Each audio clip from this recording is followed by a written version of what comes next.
Goosebumps are a biological glitch. Your brain is activating a system designed for a body you don't even have anymore. It thinks you're covered in fur. You're not. And here's the weird part. In 2020, scientists discovered that this useless reflex might secretly control how your skin regenerates itself. So if goosebumps don't keep you warm, and they don't make you bigger, and they don't help you survive predators anymore, why hasn't evolution deleted them?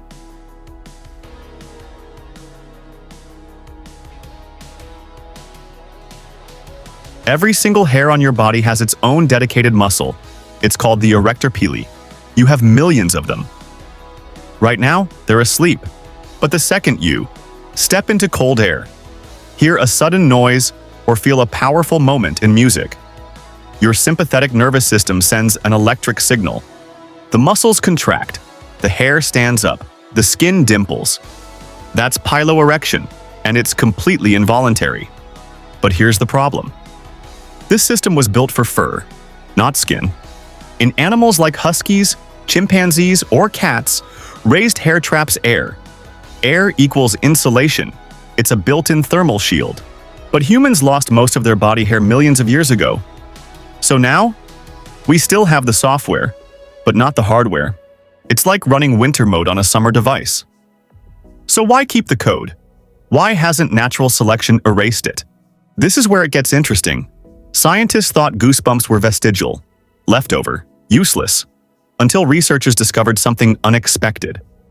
The tiny muscle that causes goosebumps is physically connected to your hair follicle stem cells, not near them, connected to them.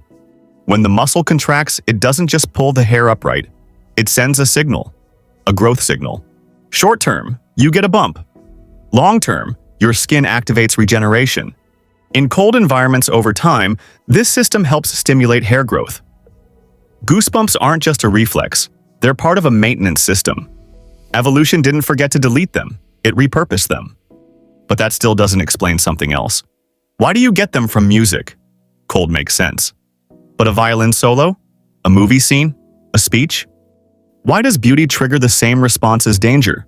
When you feel fear, your amygdala activates your fight-or-flight response. Your heart rate increases. Adrenaline rises, muscles tense, including the ones attached to your hair. That part is predictable.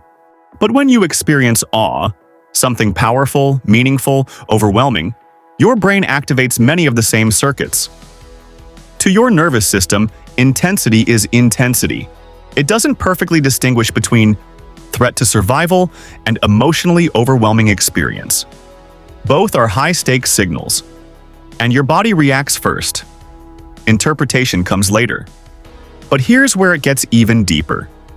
When music builds tension and then resolves it perfectly, your brain releases dopamine, specifically in the nucleus accumbens, the reward center. It's the same system involved in motivation, learning, and survival behavior. The spike can be so strong that it overflows into the autonomic nervous system, and your body reacts physically. Goosebumps. In other words, your brain treats profound beauty like it matters for survival.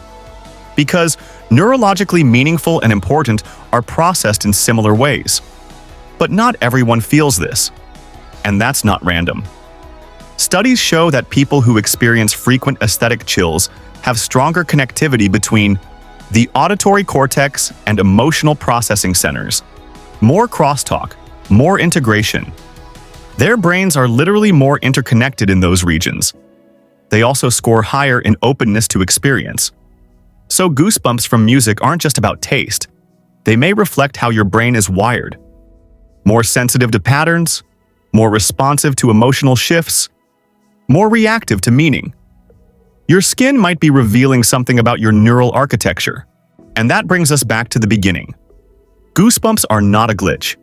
They are a leftover survival reflex, a regeneration switch for your hair follicles, a fear amplifier, and an emotional intensity meter. Your skin is still running ancient software. Software written when survival meant fur, predators, and cold nights. Now it reacts to violins and cinema. But to your nervous system, intensity is intensity, and meaning feels critical. So the next time your skin tingles during a song or a speech, remember, that reaction is older than language, older than civilization. It's a survival system responding to something your brain has decided matters, and your body still listens. If you enjoy uncovering the hidden systems behind everyday experiences, give this video a like. And subscribe to Simple Things Why and How, where we explore the science behind the things you feel but rarely question.